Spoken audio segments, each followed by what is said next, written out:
Welcome back to Veteran Game, your stop for honest, unfiltered takes on the wildest, weirdest, and most heartfelt games around. If you love unique indies, narrative adventures, or just want to see gaming push out of its comfort zone, make sure to hit that like button and subscribe for more bold reviews like this. Today we're heading to the chaotic, colorful streets of India for Detective Dotson, a point-and-click mystery that puts the local back in local crime. So what is Detective Dotson? Imagine if Wes Anderson made a Bollywood Whodunnit, then let a bunch of indie devs turn it into a game. It's bright, it's weird, it's pixelated, and it's got a sense of humor as sharp as the neighborhood auntie's gossip. On paper, it's a murder mystery. In your hands, it's a quirky cultural deep dive, equal parts Whodunnit, fetch quest, and playful parody of Indian daily life. Let's start with the setup. You're Dotson, an amateur sleuth, part-time disguise artist, part-time mind reader, and full-time son on a mission to find out who killed his dad. You're not busting down doors in some rainy noir city. Instead, you're chatting up street vendors, chasing down nosy aunties, and sorting through the organized chaos that is Indian city life. There's a temple, a cigarette shop, a fashion boutique, and a suspiciously pink dog all sharing the same block.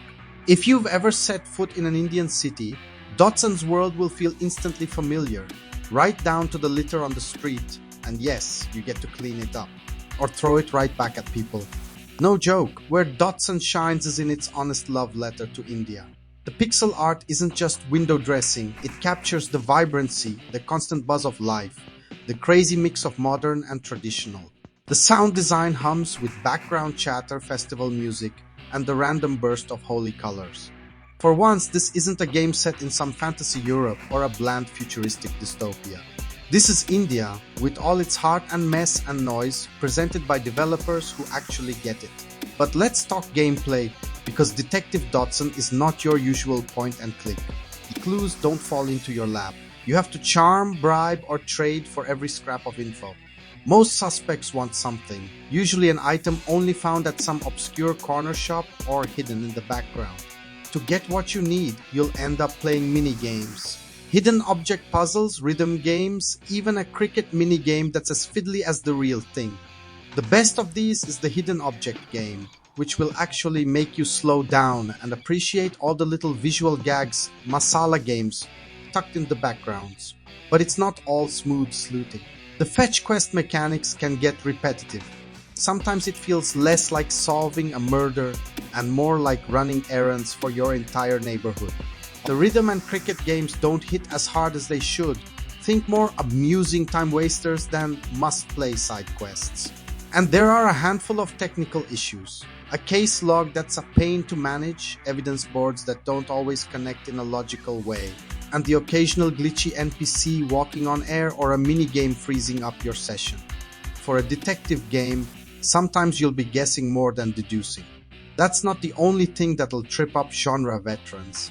The evidence board, your big detective tool, can feel more like busy work than true detective work. Sometimes you're rewarded for trial and error, not sharp observation. And while you do get disguises with special abilities, most only get used once or twice, making them feel a bit like an afterthought. The voice acting? Let's just say it's more charming than professional, think community theater, not Netflix drama. But none of this completely takes away from the experience. Detective Dotson nails the slice of life vibe. You'll help reunite lost lovers, solve missing biryani cases, and even barter with a god or two for a clue. The main mystery, who killed Dotson's father, ties everything together, gradually raising the stakes from small-town squabbles to deeper secrets hiding just beneath the surface. The pacing is chill. This isn't some tense thriller. It's a game that wants you to soak in the world, meet its people, and laugh at its absurdities. The cast is full of characters you'd swear you've met. The old gossip, the grumpy shopkeeper, the hustling kid, and yes, that one friend who knows everybody's business. There's a deep comfort in just wandering, talking, and piecing together little stories, like flipping through a scrapbook of small-town India. So, who's this for? If you love cozy mysteries, slice-of-life stories, or you've ever wanted a detective game that isn't all trench coats and cigarette smoke, you'll get a kick out of Dotson. If you're looking for polished mechanics, deep logic puzzles, or a tightly wound story, you might find it a little too laid back. And honestly, that's kind of the point. Detective Dotson isn't trying to be the next Monkey Island. It's doing its own thing, celebrating local color, oddball characters, and the idea that solving a mystery is as much about who you talk to as what you uncover. For me, the biggest win is seeing a game that so proudly embraces its roots. Detective Dotson is unashamedly Indian, right down to the holy festivals, nosy neighbors, and the occasional supernatural twist. Even with its bugs and occasional clunky design, it feels authentic in a way most games never touch. That's worth a lot, so what's the verdict? Detective Dotson is a quirky, heartfelt, and sometimes messy indie that delivers more charm than challenge.